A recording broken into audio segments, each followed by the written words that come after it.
that our hearts be open to your word, and that we seek to see ourselves addressed in your word, and that we seek to improve ourselves and to allow ourselves to be called to a higher standard by your word, Father. May we interact with each other in a loving and humble way, and may we pursue righteousness in all that we do. In Jesus' name. John chapter 7. Dun, dun. How exciting is that? John chapter 7. So, after this, Jesus went about in Galilee. He would go about in Judea because the Jews were seeking to kill him. Now the Jews' feast of the booth was at hand. And for those who don't know, the feast of booths was, the first booth that you see in Scripture is the tabernacle, and booth is just another word. We say booths, and I don't really know why. It's a tent.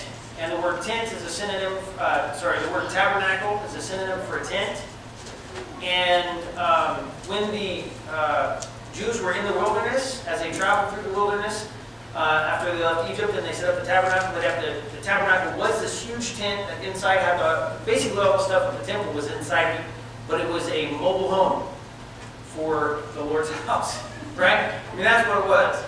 And they even assigned different groups of tribes of people to carry the different peripheral for the thing.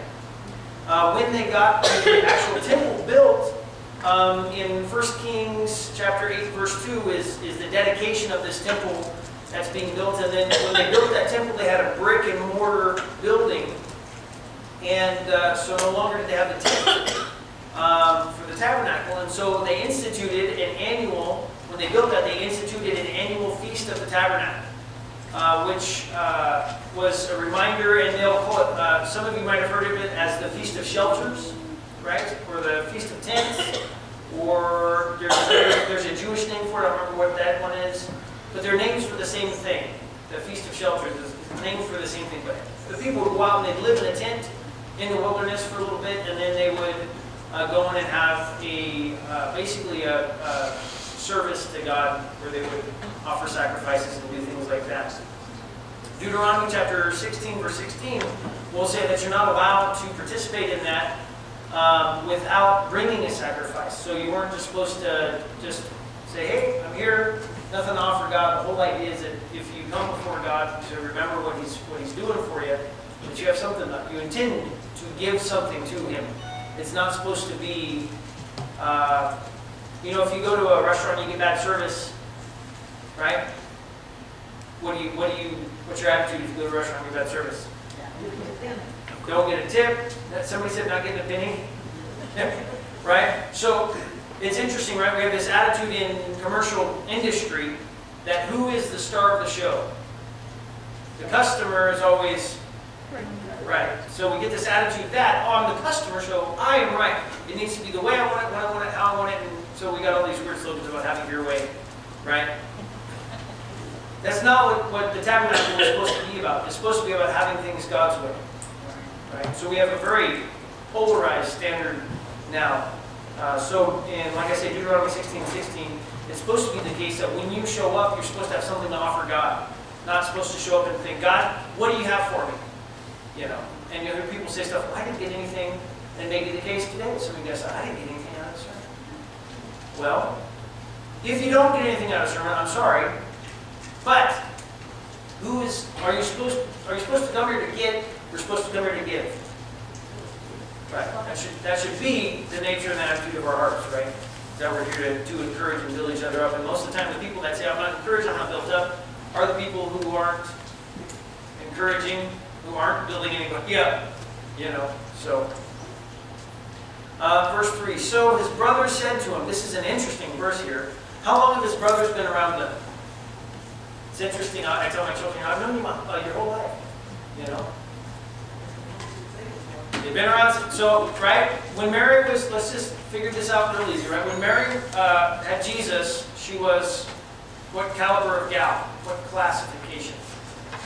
They call it a virgin birth, right? So how many children had she had before Jesus? Good job. Your understanding of anatomy is flawless. So Jesus didn't have any, so that means Jesus was the oldest brother of his siblings, right? And so here, his brothers were born into the world around what guy? Around Jesus, around the Son of God. And it's interesting, I think it's the same way with preachers. You get a preacher and you're like, man, this guy's exciting. And then you have him for a little while and you're like, And so I wonder if Jesus, was around the family for a while and the brothers are like, it's Jesus. It's just Jesus. It's just Jesus being Jesus, right? So, he could do wonder. They knew he could make water into wine. They knew he could do some weird stuff. They knew he had some weird capacity, but they'd been around it for so long they were just not impressed by it anymore. Right? So notice in verse 3 he says, so his brother said to him, leave here and go to Judea, that your disciples may also see the works you're doing. For no one works in secret if he wants to be known about openly. And I'm going to reread this, and I'm going to read it with the influxes that I think they would have had. Okay? So his brother said to him, leave here, go to Judea, so that your disciples may see the works you're doing. For no one who works in secret seeks to be known openly. If you do these things, show yourself to the world. And I say that, if you notice the sarcasm in my voice, right? It says, for not even his brothers believed in him. So are they saying this because they sincerely want him to go and be on the world stage and succeed? It's not that. They're being snarky. Right, they're being knuckleheads. So, it's interesting to me that you can be brought up your entire life around Jesus and then miss it. That would never happen in the church, right? There's some of the folks who get brought up in the church, and in fact, Mitch, I hate to pick on you, I'm not going to say any names. Since I already said it. But Mitch was telling me, he said when he was a kid, he was brought up in the church, right? He was brought up in the church and he was like, yeah, this is cool, I like going to church and this and that. But he said when he was an adult, he was like, oh wait, now I get it. But he was brought up, you were in it, right? My understanding is you went to church all the time growing up. And it was because Dad would knock you on the head if you didn't. I mean, everybody did. Everybody went. It was just, and plus too, I mean, at that time you were taught if you don't do things, you're going to hell. Right. I mean, we're talking late 60s, 70s, so it was fire and brimstone. So at what age, you just dated yourself pretty harsh there. Late 60s and 70s? I was born in the late 60s and then the 70s. You were born in the 60s? He was 36 when he had me. It's okay. I know, see, I look your age, all right. It's okay. It's okay. So, Thanks, I appreciate that. I look younger. this is a subject drop. Okay, that's all right. So, but it wasn't, my understanding is it wasn't until you're an adult when you actually looked at it and said, I appreciate what's going on in the Bible more than just, I'm supposed to do it, because everybody else is doing it. Is that right? Yeah, pretty much. So, this seems to be a similar attitude of the brothers where they're like, we've been around all the time, we know he's going to do stuff, but, that's our brother, He used to give us what willies, I don't know. Right. Well, maybe they got tired of hearing him say, why don't you be like your brother Jesus? Why don't you be like your brother Jesus? That's pretty funny. So, verse 5. Jesus said to them, my time has not yet come, but your time is always here. The world cannot hate you, but it hates me because I testify about it that its works are evil. You go to the feast. I'm not going up to this feast, for my time has not yet fully come.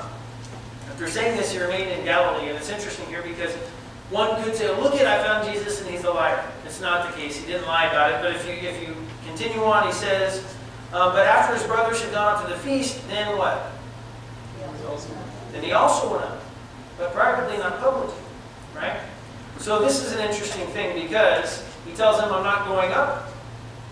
So you have to wrestle with this a little bit and figure out where you stand on this. I don't think it's lying because that's Jesus, right? So you go ahead and accuse him of that. I won't. But I will point out that the text says, he says, you go up to the feast. In verse 8, you go up to the feast. I'm not going up to this feast, for my time has not yet fully come. And so I'm suspicious that the feast that they would have, there is a main feast, but the feast that they would have would drag out over a number of days.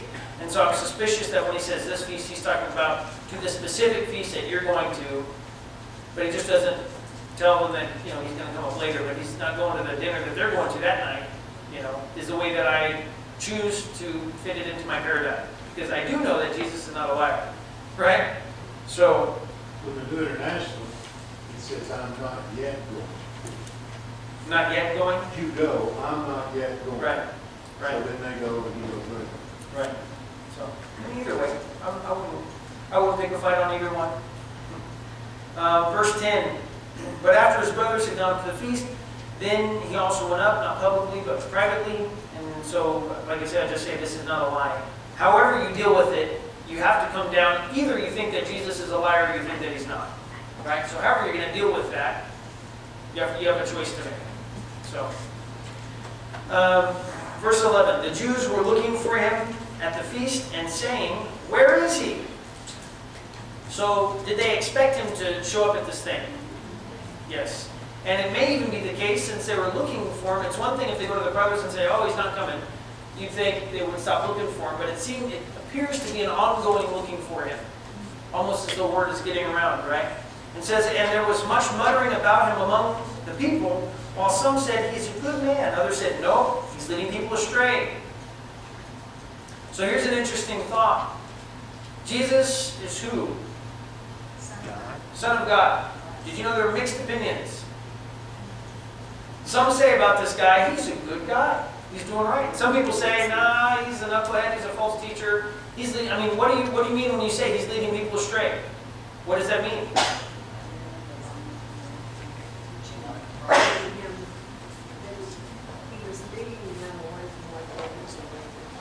And I imagine the away is away from God, right? This guy's leading people away from God. So, as a preacher, that's a good feeling to know that when folks say about, Cody, he's a good guy, he's leading people astray. I'm in good company, right? Jesus. Some said about Jesus, he's a good guy. Some said he's leading people astray. I will tell you this. One thing that would make me afraid of, if nobody had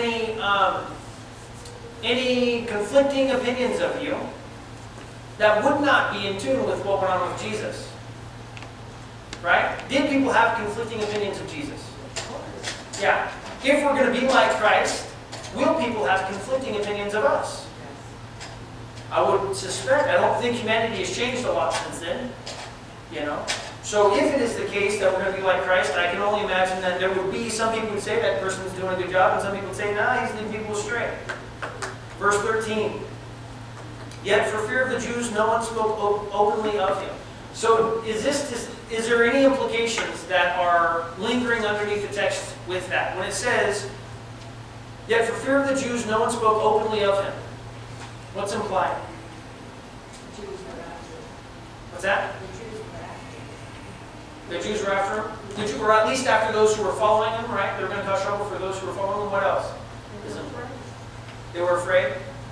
Correct? Find the good ones that are talking about Jesus, talk about good things about Jesus, didn't speak of them openly because of the fear of the Jews. Right? And so what does that mean? If people won't speak openly, what does that mean? You're speaking the truth. The truth molests. So if somebody says, "Oh, I want to tell you something, but let me tell you off the record," what are they saying?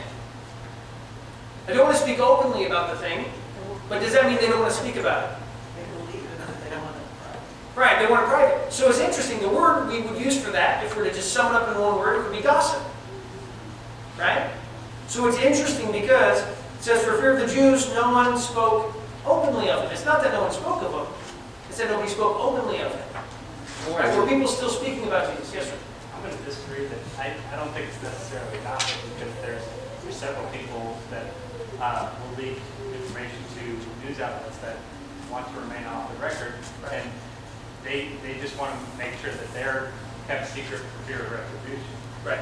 Right. Yeah, fair enough. So it doesn't have to be exclusively a gossip scenario, but it is and when I say gossip, I don't mean inherently ill intentions, but that's what the word gossip means, so you're right.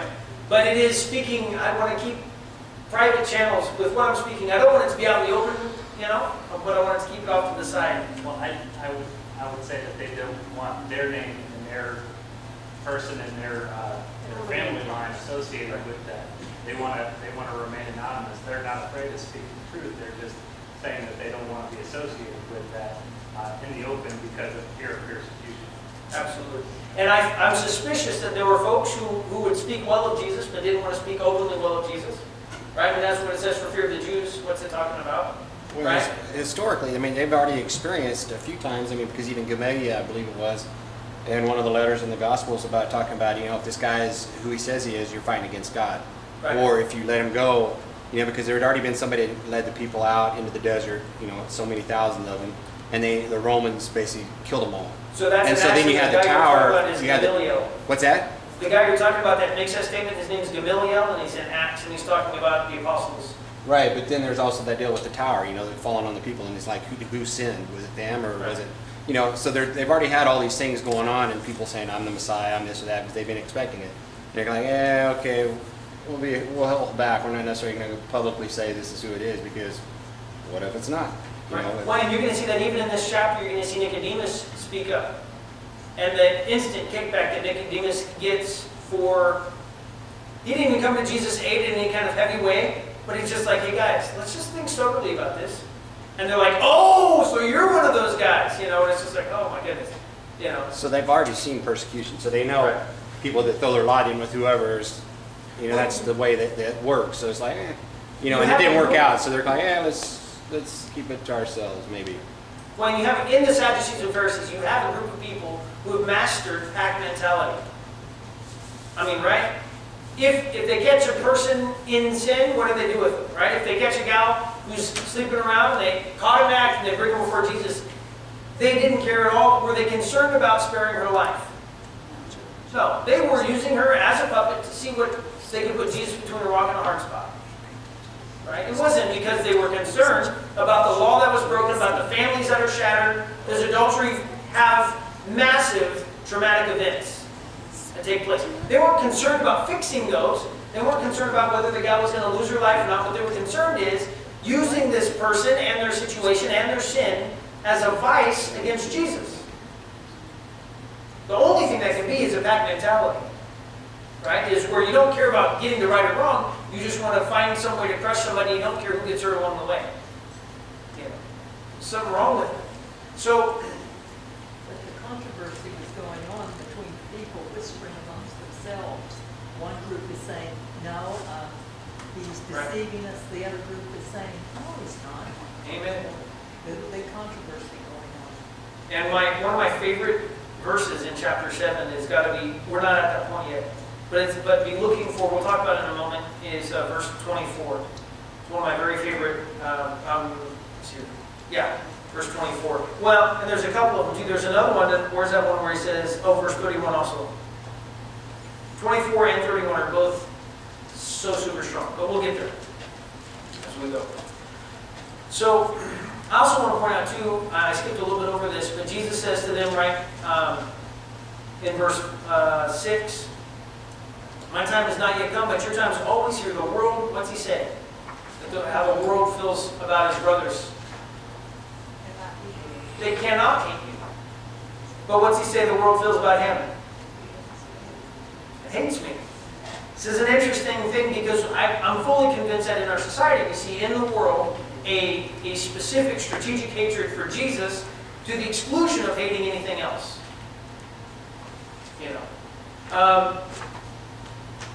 Where was it? I think it was in Europe where they had this thing where they had a law in the park, and you guys can raise your hand if you know the incident I'm talking about. But they had a law in this park that nobody was allowed to go and meet up in groups in this park. And this one gal was being arrested, and she was being arrested because she went out there to pray, and she was out there just praying right to God and Jesus and all this.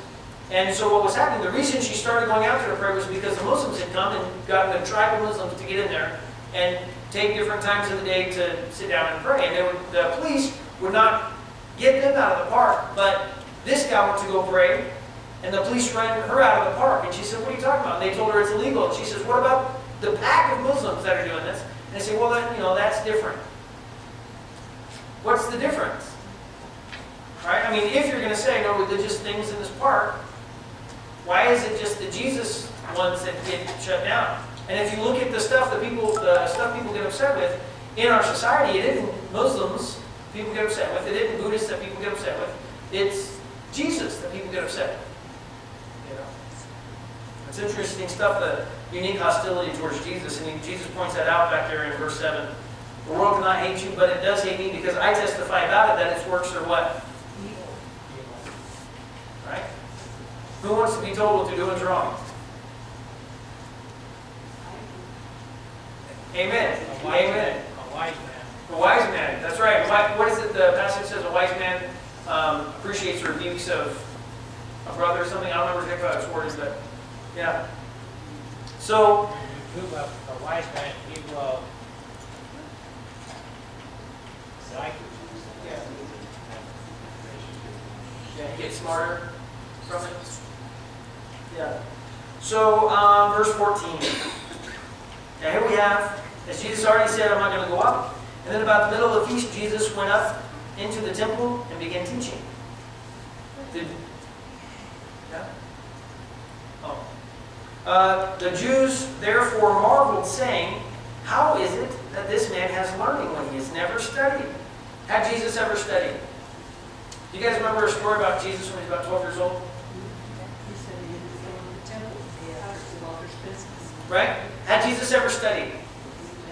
Yes. He's a sharp guy, and I'm fully convinced he's a studious fella. But it says he hadn't studied, and I can only imagine that what they mean by this is he hasn't been in an institutionalized study program, right? That he had been part of the system, that he was homeschooled, right? So yeah. So how is it that this man has learning when he's never studied? So Jesus answered them, my teaching is not mine, but it is but his who sent me. If anyone's will is to do God's will, he will know whether the teaching is from God or whether I'm speaking on my own authority. And I appreciated that statement there because our prayer ought to be that our will be God's will. Right? So, the only one who speaks on his own authority, the one who speaks on his own authority seeks his own glory, but one who seeks the glory of him who sent him is true, and in him there is no falsehood. Is not Moses giving you the law? Yet none of you keep it. None of you keeps the law. Why do you seek to kill me? And it's interesting. I looked. He's going to make a statement here in a second. If you look at verse 21, right? Jesus answered them, I did one work and you marveled at it. Do you guys notice that? Now, scroll back up through the text we've been reading and ask yourself, what work did he do?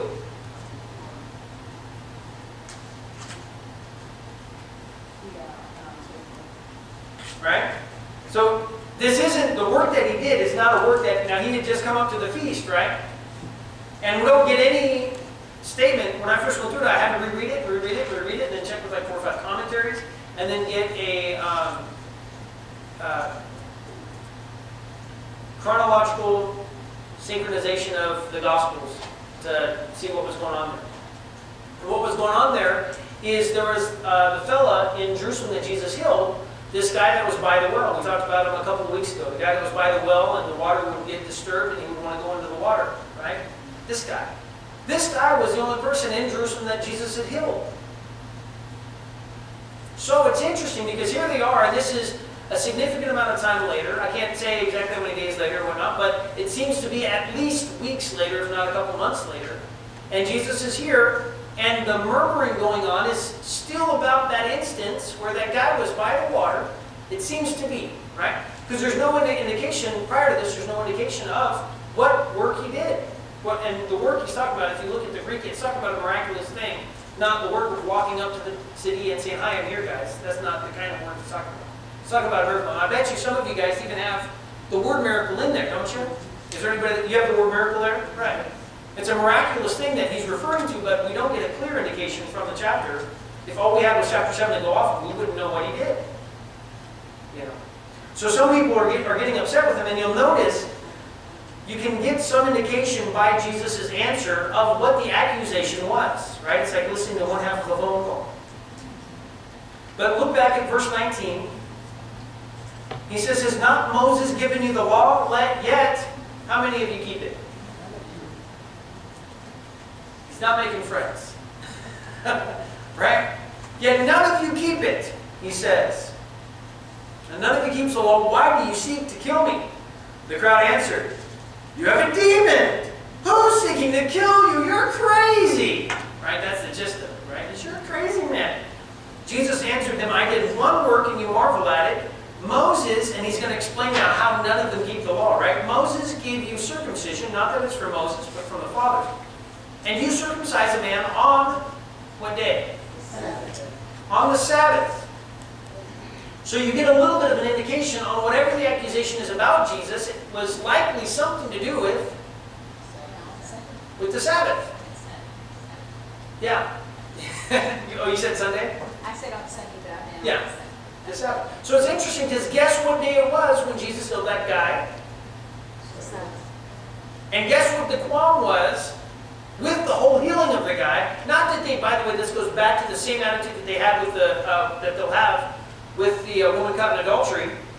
Do they care about the guy who needed help? Very little to no concern about that guy. What they're concerned about is, hey, our Sabbath. Right, you broke the law, and it's because they care about the law. They don't even care about the law because, by the way, the law can be summed up in what? 2 things. Love the Lord your God, love your neighbor as yourself. If you love God, what do? Obey Him. And if you love your neighbor, what do if he falls into a well? You say, "It's the Sabbath. I'll get there tomorrow." Just keep paddling the water. Right? Well, but then what's the guy doing? If he's down there paddling the water, what's he doing? He's like, "I can't paddle water. It's the Sabbath." Right? Right? Ridiculous, right? So he says, "You circumcise on the Sabbath. If on the Sabbath a man receives circumcision so that the law of Moses may not be broken, are you angry with me because on the Sabbath I made," what's he say? "I made a man's body well." So see, there's another reference back to, all that stuff fits with what was going on back with the guy by the well. But this is another interaction with the folks, but they're still complaining about this one thing. And it is interesting how you do one good thing and you just about can't run away from the wrath of it. You know? So, but look at verse 24. I love this. "Don't judge by appearances, but judge with right judgment." So someone can say, technically that's on the Sabbath, man. Are they right? Were they right that Jesus did this thing on the Sabbath? Were they right that the guy was carrying his mat on the Sabbath? Were they just confused about what day it was? And that's, well, we just need to all get a better calendar? No, that's not the problem. They were right about what the law said about it, apart from they lacked the whole point of the law, which was what? Love. Law without love is a painful, painful burden. You know the whole point of a judge in the legal system? If you find out, right, if you're driving in they could just put a computer in the car that if you go 36 into 35, it emails you a ticket and kills the car and shuts it down. They can do all, whatever they want to do with that kind of a thing. But you know the whole point of a judge? Do you know what a judge exists for? To give mercy. To give grace. To take law. A judge is supposed to be the thing that exists to apply love to the law. Now, do a lot of people stand before judges and find themselves condemned? Yes. But those ones who aren't trying to do wrong, who are trying to do right, the stoplight is red and the person is bleeding to death in the car and the guy runs the stoplight and they get a ticket, a little automated ticket from the camera, and they go to court about the ticket and they say, "Hey, the guy was bleeding to death in my car trying to get to the hospital." What do you think 99.9% of judges would say? Go in peace. Right? A judge exists to apply mercy and grace and love to the law, because guess what law doesn't allow for? And that's not just a standard for, the laws of men. That's a standard for the laws of God. What matters more? To nail people on everything they get wrong, or to treat people with love and to lift them up and enable them to be all that God calls them to be? See what I'm saying? We can live in a very cruel world if we just poke each other in the eye as we get. We'll be a bunch of blind folks. You know? So, And then we both fall in the pit. then we both fall in the pit, and then we can't swim because it's the Sabbath, and we just gotta, right? So, yeah. But I love this, don't judge by appearances, but judge with right judgment, and I'm suspicious the only type of right judgment there could be would be the judgment of the fruit. Right? How do you know if something is, if somebody is trying to I can't think of a phenomenal example. But I will just say, you can learn a lot more about a person, and I think the Bible supports it across the board. You can learn a lot more about a person's heart, about whether they're a righteous person or not, by the fruit they bear. Then, if they say the right words, do the right thing, you know, you can get somebody in a suit and have them just in the right spot, at the right time, at the right place, and produce nothing.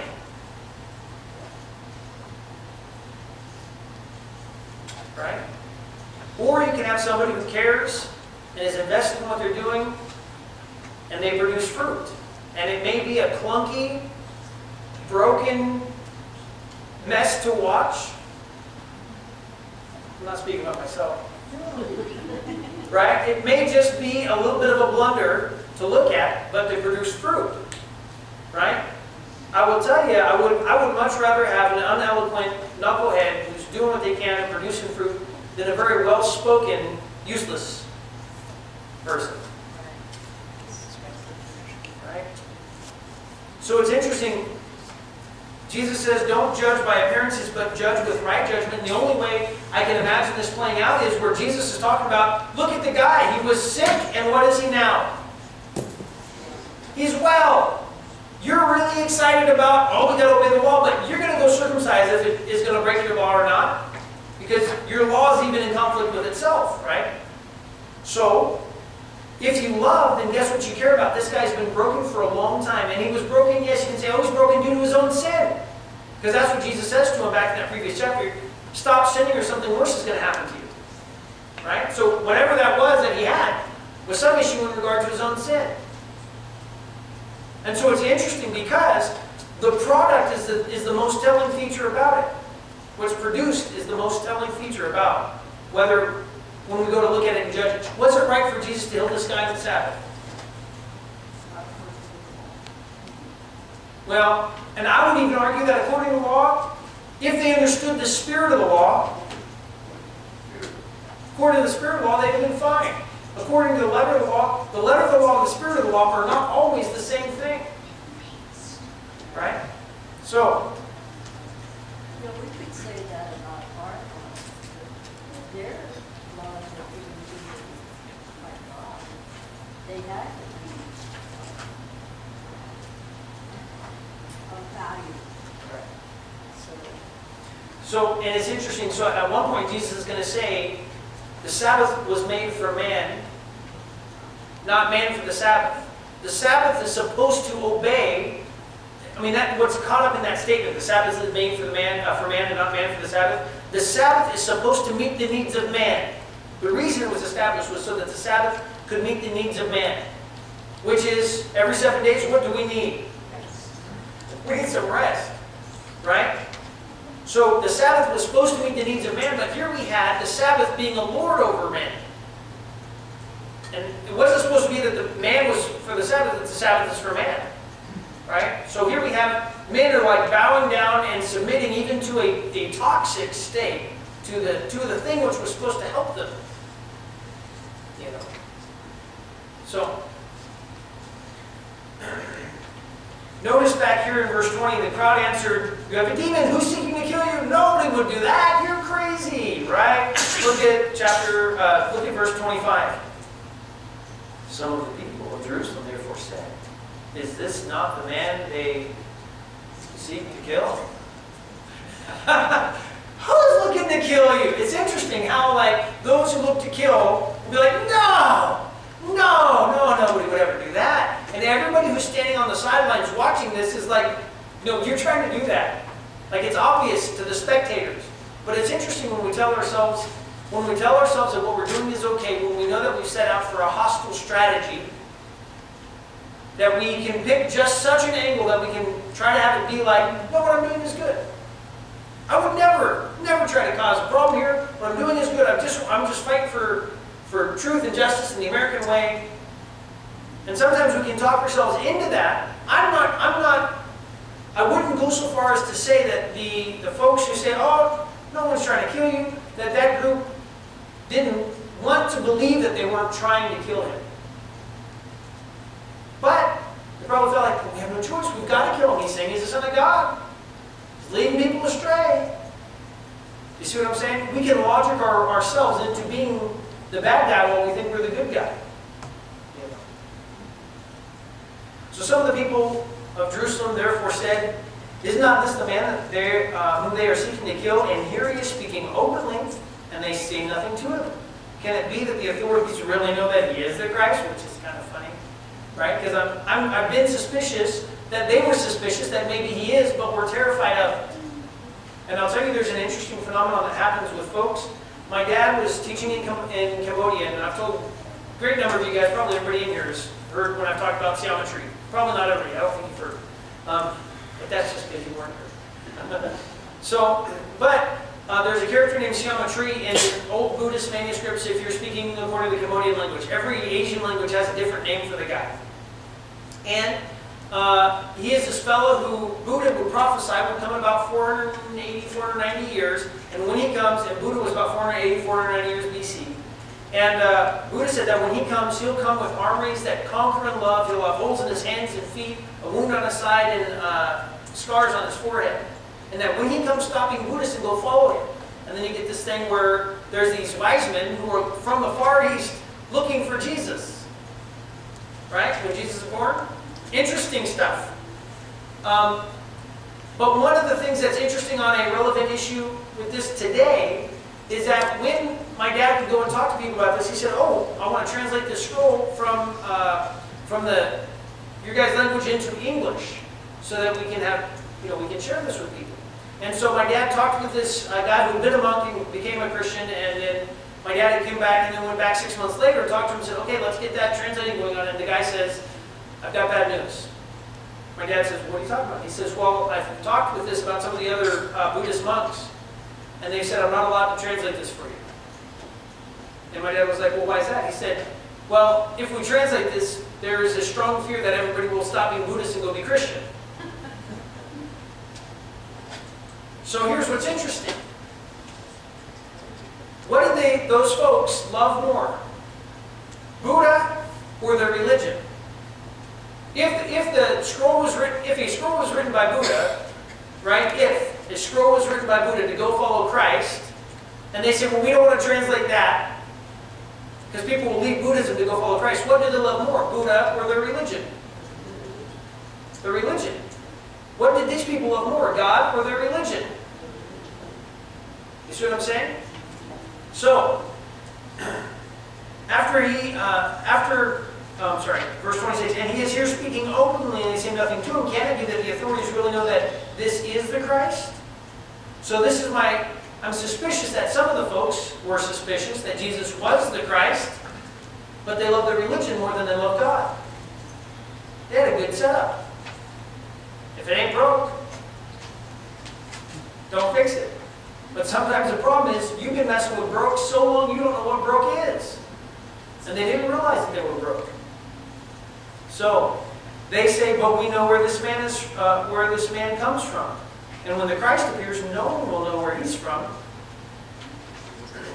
Yes? Why would they think that? Why?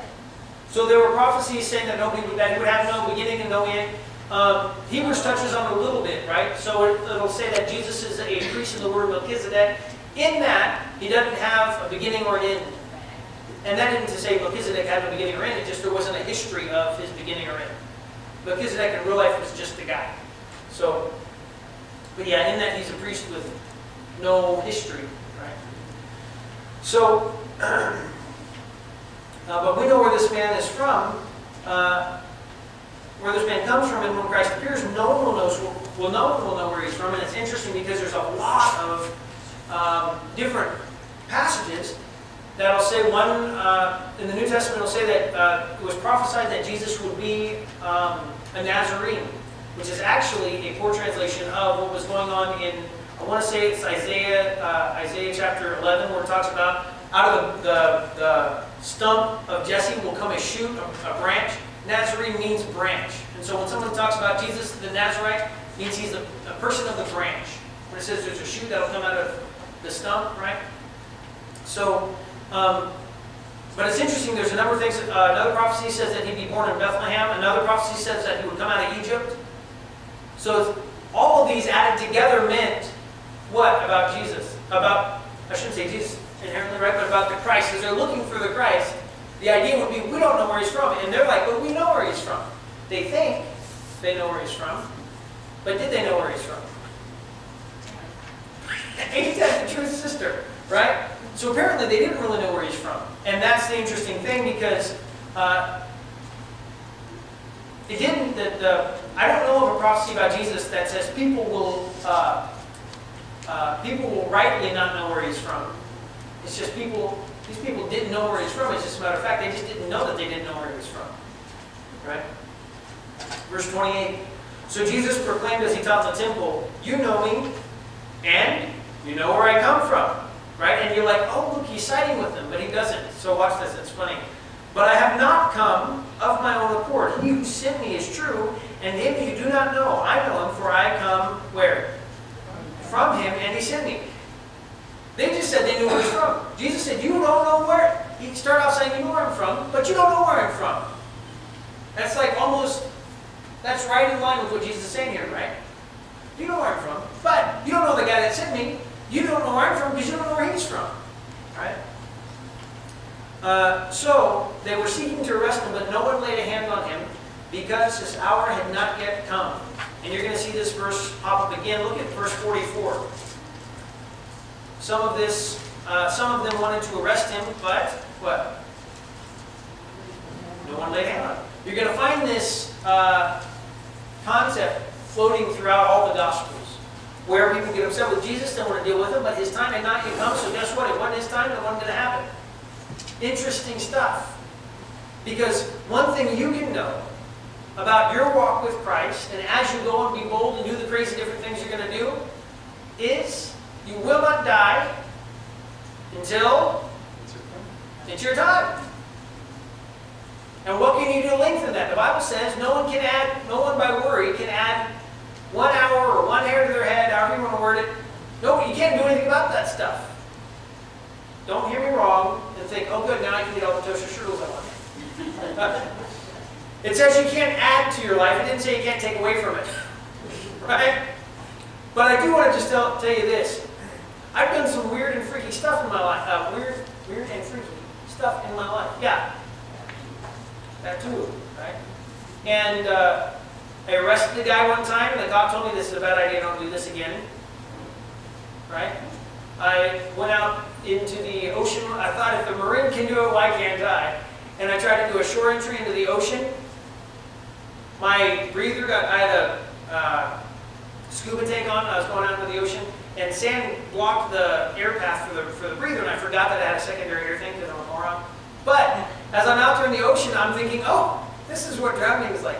I've always been terrified of drowning. I'm okay with it now because I realized this is not that bad. You just kind of get tired and fall asleep and think, oh, there's Jesus, right? And I was like totally ready to go. And then suddenly the piece of sand just fell out of the breather and the air came to me. And when the air hit my brain, I was like, oh, no, let's fight to live, right? And I came out of the water and I changed my name to Moses. That crossed my mind, but I didn't do it. But it's interesting because there's a number of times in my life when there's no way that I should have survived or whatever it is I was doing was the thing that one could objectively say, that is stupid, right? And in a weird way, I was invincible, not because of how cool I am, but because if it's not your time, guess what? It's not, God's going to make you live. If God is not done with you, you will live. And so it's interesting because Jesus, it says, nobody laid a hand on him. Why? It wasn't time. So just consider that as you go about your life and, you look at my mom. I shouldn't say that. Never mind. I can't tell the story now because I already said my mom and I don't want to make my mom look silly because I love my mom. So, just know that you are invincible until God takes you home. And when He takes you home, there's nothing you can do to stop that. So you can walk and live and act and engage with people boldly for the gospel. Right? So be brave. If you see the guy with the pants by his knees that looks like he wouldn't have a chance of running from the cops, you think, I don't talk to him because he scares me. Talk to that guy. Worst he can do is kill you.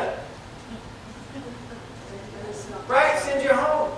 It's a beautiful thing. You know the only threat you have for a Christian is, I'm going to send you to see Jesus. What do you do? Right? So live brave. Right? So verse 28, Jesus proclaimed as He taught in the temple, you know me and you know where I come from, but I have not come from my own accord. He who sent me is true, and Him you don't know. I know Him, for I come from Him, and He sent me. So they were seeking to arrest Him, but no one laid a hand on Him because His hour had not yet come. Yet, many of the people believed in Him. They said, when Christ appears, is He going to do more signs than this man's done? I love it when you get a passage that is so simple, it's genius. Right? Because it's like, but is somebody going to outdo what Jesus is doing? Like He's causing the blind to see, making the dead alive, like turning water into wine. I'd have been satisfied there. Right? But like, that's crazy. Turn water into wine. And He did, that was like the lamest of all of His stuff was just turning water into wine. And He does a lot cooler things as He goes. And they're saying is, if this is not the Messiah, what's left for the Messiah to do? I mean, think about it. What would have been left for Jesus, for the Messiah to do? If Jesus wasn't the Messiah, what would be the greater stuff that guy would do? Right?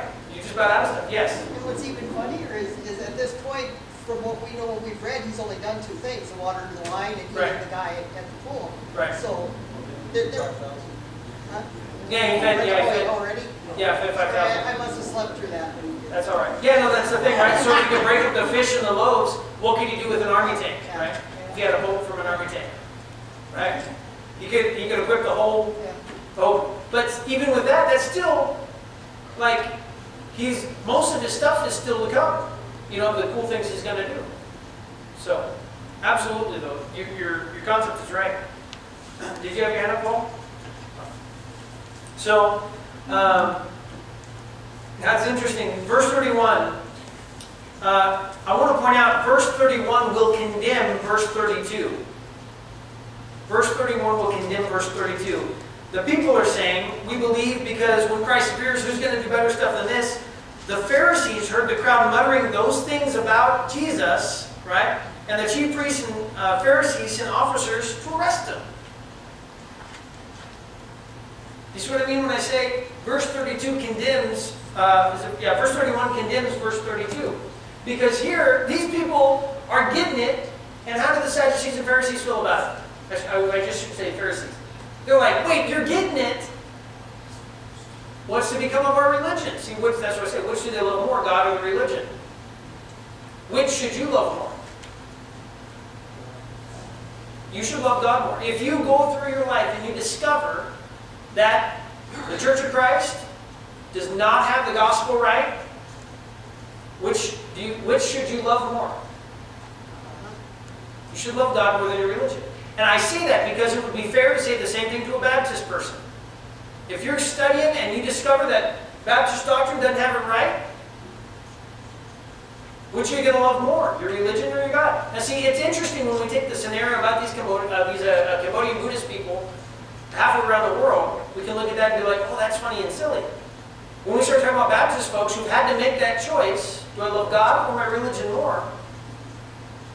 That is a real-life, practical scenario where that question will be answered. They may not know that they're answering that question, but that question will be answered, right? I'm not trying to pick on you, but were you Baptist, I thought? Is that correct? Right? And so at some point you were faced with, am I going to love God enough to do what the Bible says, or am I going to love what I've been doing so that I just have to push this off and ignore it. I'm sure at some point you were faced with that genuine reality, right? Well done. You've chosen wisely, right? To quote Indiana Jones. Amen. Amen. I fought against it a long time, It's true. 12 years. I wouldn't- Amen. Amen. Verse 33. Then Jesus then said, I will be with you a little longer, and then I'm going to him who sent me. You will seek me, and you will not find me. Where I am, you cannot come. The Jews said to one another, where does this man intend to go that we will not find him? Does he intend to go to the dispersion among the Greeks and teach the Greeks? What does he mean by saying, you will seek me and you will not find me, and where I am, you cannot come? It's interesting stuff.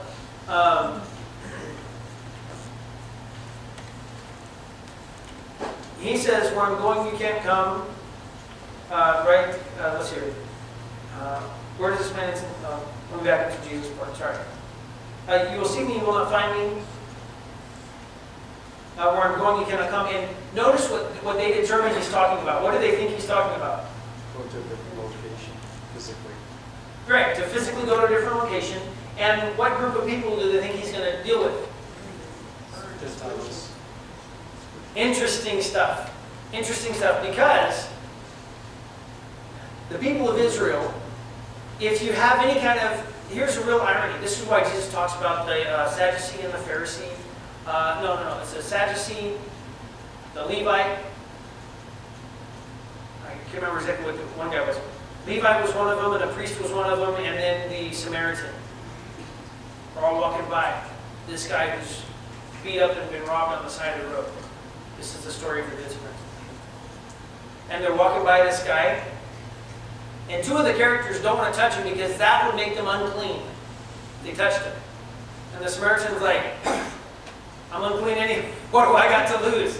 Right? I mean, nobody, everybody treats me lousy. Who cares? I'm willing to get my hands dirty, picks the guy up, puts him on his own thing, takes him to an inn, gets him set up, and goes on. And guess who's the hero in that